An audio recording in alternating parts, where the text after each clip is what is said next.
말씀 함께 보겠습니다. 누가복음 24장 1절에서 6절의 말씀입니다.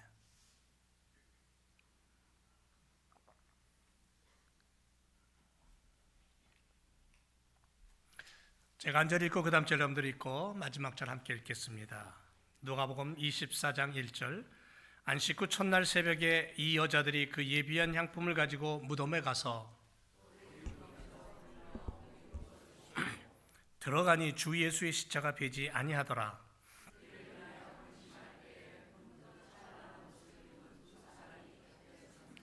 여자들이 두려워 얼굴을 땅에 대니 두 사람이 이르되 어찌하여 산 자를 죽은 자 가운데서 찾느냐?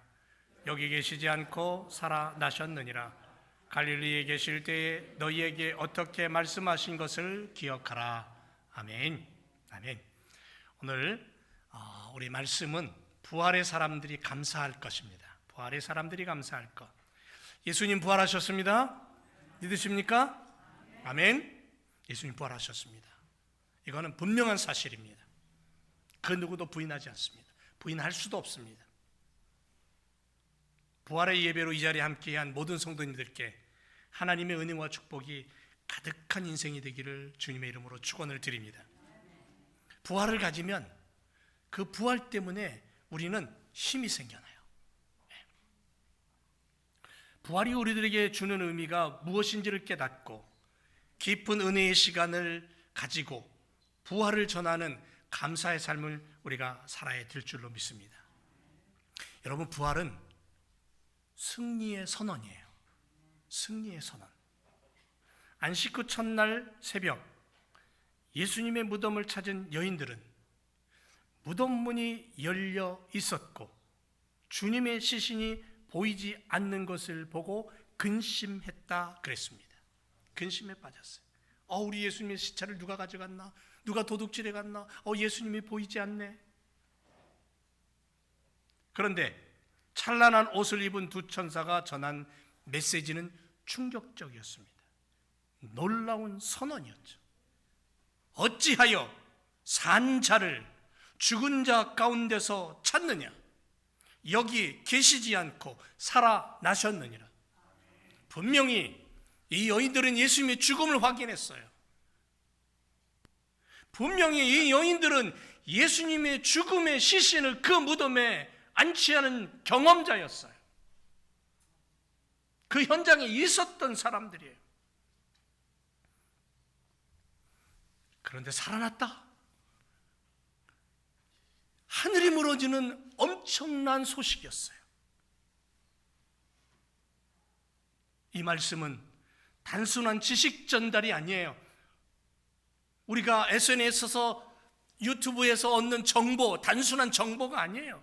인류 역사상 가장 강력한 승리가 선포되는 그러한 메시지라는 거죠. 죄와 죽음의 권세를 무너뜨리고 생명의 길을 여신 예수님의 부활은 우리 신앙의 뿌리요 기초라는 거죠. 그래서 이 땅을 살아가는 사람들이 부활의 신앙을 믿고 살아가면요, 힘이 생겨요. 힘이 생긴단 말이에요. 여러분, 요즘 세상 돌아가는 거 보면 참 기운 빠지잖아요. 어저께도 미국 그 수많은 도시에서 수많은 사람들이 나와서 막 데모하는 장면을 아침에 뉴스를 좀 봤는데요. 복잡합니다. 세상 흘러가는 게. 그런데 이러한 세대를 살아가는 우리들이 강력한 소망을 가질 수 있는 것은 바로 부활이라는 거죠. 부활. 그래서 부활은 승리의 선포라는 거예요. 생명의 길을 연 신앙의 뿌리가 된다는 거죠. 이제 더 이상은 절망의 무덤에 주저앉아 있을 이유가 없어요. 부활의 증인이 바로 우리들이기 때문에 죽음을 이기신 주님을 따라가는 부활의 승리를 가슴에 담은 사람들이기 때문에 부활은요, 승리뿐 아니라 소망을 줍니다. 소망을 줘요. 요즘 젊은 아이들 소망을 잃어버렸어요. 꿈을 잃어버렸어요. 그런 젊은이들을 너무 많이 봐요. 그냥 막 방황해요. 맨날 숨 쉬는 그 순간순간이 자기들 멋대로 그냥 여기 흥청 저기 흥청.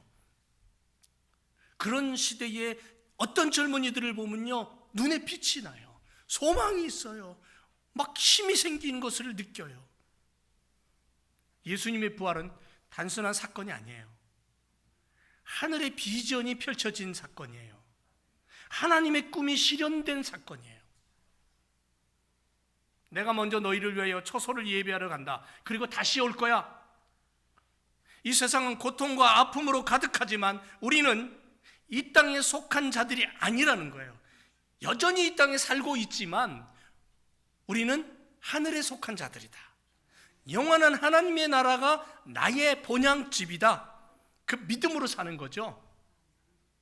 그래서 현재의 고난은 장차 올 영광과 좋기 어떻게 한다? 비교할 수가 없다. 비교할 수가 없다.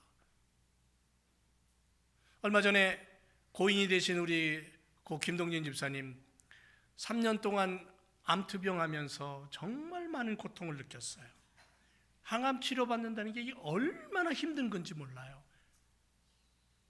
그런데 하늘의 소망이 있으니까 그 아픔 중에도 주일날 나와서 예배를 함께 드렸잖아요.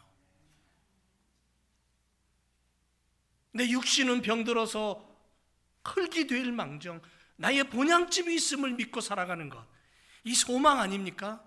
이 소망이 있는 젊은이들이요, 이 세상이 아무리 어두워져도 빛을 발할 수 있는 거예요. 부활은 우리를 변화시켜 줍니다. 그래서 승리를 가지고 소망을 가지고 사는 우리의 인생은 날마다 그래서 변화가 일어나는 거예요. 변화가. 예수님은 단지 믿음의 고백만을 가지고 여기 머무르라 그렇게 얘기하지 않으셔요. 부활의 능력을 가지고 삶의 방향을 바꾸고 삶의 변화를 일으켜서 부활이 무엇인가를 보여주라는 거죠. 제가 늘 얘기하잖아요. 그리스도인들의 삶은 비추는 거울의 삶을 살아라 그러잖아요. 내가 거울이에요. 근데 나라는 거울을 통해 내 거울을 보는 상대방이 내 거울을 보면서 누구를 봐야 되냐면 예수님을 보는 거예요. 예수님의 십자가를 보는 거예요. 저 사람을 보니까 예수님이 보이네. 저 사람이 보니까 삶이 다르네. 저 사람을 보니까는 뭔가 꿈틀거리는 게 있네. 하나님의 말씀이 나를 통해 비춰질 때에 좌절 속에 절망 속에 있던 사람들이 변화가 일어나는 거예요. 그게 부활을 가진 사람들의 삶의 능력이라는 거죠. 일본의 기독교 사상가 중에 가가와 도요이코라는 분이 있습니다. 젊었을 때 절망 속에 빠졌어요. 아무런 희망도 없고 꿈도 없고 그냥 완전히 폐인이 되었어요. 그러다가 어느 날 말씀 속에서 예수님을 만납니다. 예수님의 십자가가 가슴에 뚜렷하게 다가오는 것을 느낍니다. 그리고는 십자가를 통해서 깨달은 게 뭐냐면 십자가는 끝이 아니라 새로운 출발의 시작이라는 것을 알게 된 거예요. 진리가 무엇인가를 깨달은 거예요. 그리고는 그 깨달음 이후에 예수님을 바라보고 변화된 자기의 모습을 느낀 이후에 어떻게 되냐면 보따리를 싸들고요 빈민가로 들어갔어요. 빈민가로 들어가서 병들고 외롭고 아파하는 자들과 함께 생활하면서 그들을 위로하고 그들의 먹을 것을 나눠주고 이런 삶을 했어요. 얼마나 명석한 두뇌와 뛰어난 그러한 지략을 갖고 있었던 사람인지 메가다 장군이 초청해가지고 이야기를 나눌 정도로 조언을 들을 정도로 그렇게 뛰어난 사람이었어요. 주님 안에 들어와서 변화되니까 주님이 그 사람을 뛰어난 사람으로 변화시켜 주더라는 거죠. 사용하시더라는 거예요. 우리는 주님과 함께 부활의 신앙으로 이 땅을 살면서 어둠을 이기고 빛으로, 절망을 이기고 희망으로, 세상을 치유하는 사랑의 증인으로 이 땅을 살아야 될 줄로 믿습니다. 그게 부활의 사람들의 모습이에요. 그러면 이 부활의 사람들이 가져야 될 감사가 조건이 있습니다. 그건 뭐냐면 하나님, 승리를 허락하셨음에 감사합니다. 내게 승리가 있음에 감사합니다. 이거예요. 여러분, 밀레의 그림 중에 만종이라는 그림 기억나세요? 남녀가 부부죠. 서서 기도를 하고 있어요. 저녁 노을이 지는데 저 뒤에 교회당에 종이 있습니다. 그러니까 그 그림을 탁 들여다보면 저 뒤에서 종소리가 들리는 것 같아요. 근데 그 부부의 발 앞에는 뭐가 있어요? 조그마한 광주리가 하나 있어요. 바구니가 하나 있어요. 그래서 흔히들 생각하기를 이 농부들이 그 바구니에다 감자를 캐기 위해서 지금 그 전에 기도하고 있는 거다, 그렇게 생각할 수 있는데, 그 그림을 자세히 들여다보고 연구하고 그걸 현대과학으로 들여다봤더니요, 그 바구니에는 감자가 아니라 아기가 들어있더래요. 죽은 아이가. 그 부부의 아이가 겨우내 먹을 것이 없어서 굶주리다가 죽은 거예요. 그 아이를 지금 묻으려고 거기 나와서 서 있는 거예요. 기도하는 거예요. 그렇게 그 그림의 해석이 바뀐 거예요. 이 얘기는 뭐냐면요, 슬픔이 지금 있지만, 우리에게 어려움이 있지만, 우리의 현실은 암담하지만, 그 죽음 뒤에는 생명이 있고, 그 죽음을 벗어나면 새로운 믿음이 있다는 것을 신앙 안에서 발견하고는, 예수님의 죽음은 끝이 아니고 새로운 시작이고, 그것은 하늘나라의 소망이고 무덤 문을 열고 부활하신 승리라는 것을 깨닫게 되니까, 그 피부치를 땅에 묻으면서도 하늘의 소망을 가지고 하나님 앞에 승리를 주신 그 하나님을 향하여 감사할 수 있는 그런 기도로, 그런 모습으로 그렇게 그 그림을 보면서 새로운 그러한 해석이 나오더라고요. 여러분, 십자가의 고난을 통해 우리는 나음을 입었어요. 그분의 피 흘리심을 통해 죄사함 받았고요, 무덤 문을 열고 다시 살아나신 그날 하나님은 우리에게 승리라는 것이 무엇인가를 맛보게 하셨다는 거죠. 이제는 더 이상은 어둠의 세력 사탄에게 끌려다니고 굴복당하고 노예 신사가 되고 거기에 무릎 꿇고 질질 끌려다니는 신세가 아니라, 그들을 향하여 예수의 이름으로 명령할 수 있고, 그들을 향하여 단호히 그들의 그 소나기를, 그들의 그 채찍을 끊어버릴 수 있는 담대한 믿음의 승리. 무덤 안은 어둠이에요. 무덤 안은 깜깜함이잖아요. 근데 그 무덤 안에는요, 냄새가 나요. 왜? 죽음이 있기 때문에, 죽음의 시신이 있기 때문에 냄새가 나고 벌레가 끼고 썩고 더러움이에요. 그런데 무덤 문이 열렸다는 것은 빛이 들어왔다는 거예요. 빛은 어둠을 밀어내고요, 빛은 더러움을 드러내게 하고요, 그 빛이 들어왔어요. 예수님이 살아나셨어요. 우리의 속에 어둠을 밀어내고 빛을 비추시고, 사랑하는 내 자녀들아, 이 땅을 살아갈 때 너희는 어두움에 머무르지 말고 빛을 가지고 살아가라. 승리하신 예수님, 다시 살아나신 그 예수님을 품고 살아가라. 그렇게 되면 어떻게 되는 줄 아세요? 내 죄악이 떠나가고, 나를 유혹하던 것들이 떠나가 버리고, 나를 흔들어 놓던 세상의 유혹들이 더 이상 나를 흔들지 못하고, 예수 그리스도의 강력한 믿음의 승리를 가지고 살아가는 거죠. 또 하나 감사할 게 뭐냐면 자유의 자유. 자유를 선물하셨다는 거죠. 자유. 새장 속의 새를 괴롭히다가 죽이려고 한 소년을 만난 그 스펄전 목사님의 이야기가 있어요. 길을 가는데 어떤 아이가 새장 속에 있는 새를 꼬챙이 가지고 막 찌르고 난리를 치는 거예요. 그 새는 막 이리 피하고 저리 피하고 조그마한 새장에서 살겠다고 막 발버둥 치고 퍼드덕거리고, 하도 이상해서 이 목사님이 지나가다 말고는 걸음을 멈추고 그 아이에게, 야, 너 지금 뭐 하는 거니? 뭐 이렇게 재미난 걸 해? 그랬더니, 아니에요, 제가 말이에요, 아저씨, 요새를 내가 괴롭히다가 어떡하려고? 죽이려고요.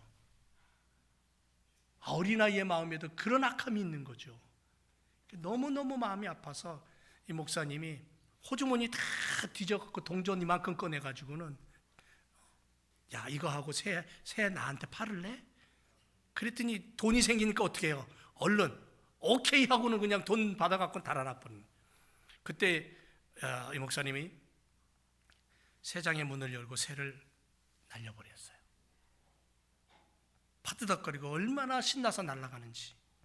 그리고는 그 다음 주일날 교회에서 예배 시간에 이 얘기를 한 거예요. 그리고는 예수님의 십자가의 부활의 이야기를 해줬어요. 세정 속에 갇힌 인생들, 어둠의 세력은, 세상의 욕망은, 욕심과 죄는 세상 속에 갇혀있는 그 인생들을 향하여 수많은 꼬챙이를 가지고, 수많은 유혹의 꼬챙이를 가지고 찔러대고 그러다가 지쳐서 죽기까지 찔러대는, 그게 어둠의 세력이 하는 그러한 행위라는 거죠. 인간을 향하여서 여러분 30년, 50년, 70년 살면서 우리가 고백할 단어가 뭐예요?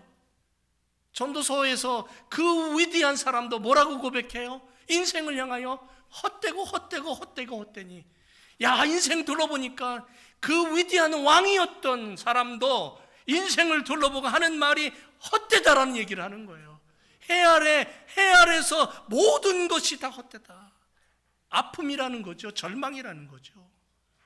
결국 그렇게 살다가 죽는 게 인생이라면, 세장 속에 갇혀있는 수많은 인생들을 향하여 찌르고 또 찔러서 괴로움을 주고 고통을 주고 절망을 주고 죽게 만드는 그 어둠의 세력 앞에, 사탄의 세력 앞에 주님은 오셔서 대신 그 찔림을 당하시고 당신의 목숨과 피로 우리를 사셔서, 목숨값으로 나를 사셔서 나의 세장의 문을 열어 나로 하여금 자유케 하셨다는 거죠. 진리를 알지니 진리가 너희를 자유케 하리라고 말씀하고 있잖아요. 이 자유의 선물을 우리에게 주셨어요. 우리의 삶을 얽어매고 있는 모든 사슬을 끊어버리신 거예요. 세 번째 선물은 새 생명이죠. 새 생명. 새로운 창조의 선물을 주셨다. 매사추세츠의 한 교회학교에서, 교회 그 주일학교에서 8살 된 소년이 탐이라는 아이가 있었답니다. 몸이 병들어서 휠체어를 타고 있었고 늘 아팠어요. 부활주일이 되었습니다. 선생님이 아이들에게 선물을 하나씩 나눠줍니다. 뭘 주냐면 플라스틱 계란. 여러분 앞에 있는 이 계란 이따 나가실 때 하나씩 꼭 가져가세요.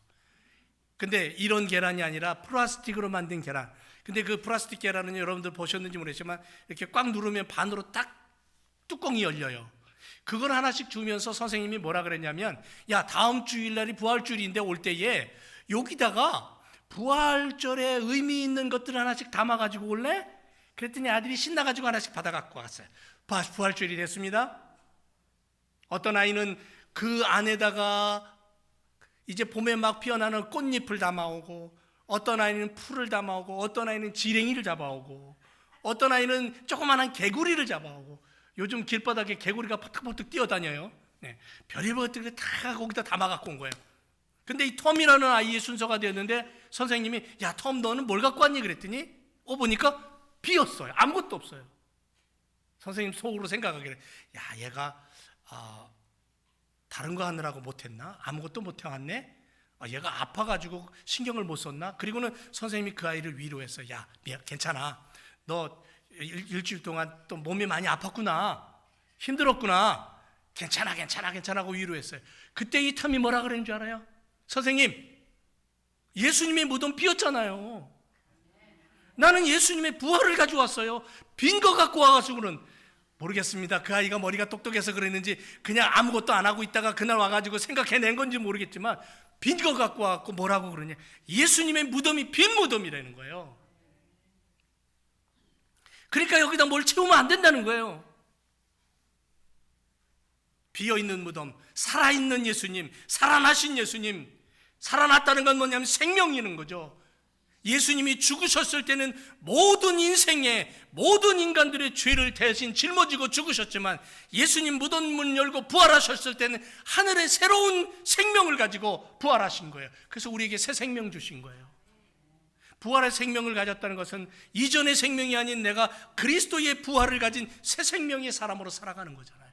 내 안에 새 생명이 있는 거예요. 여러분 이렇게 생각하세요. 지금 나 여기 심장이 뛰죠. 쿵쿵쿵쿵. 그 살아있다는 거예요.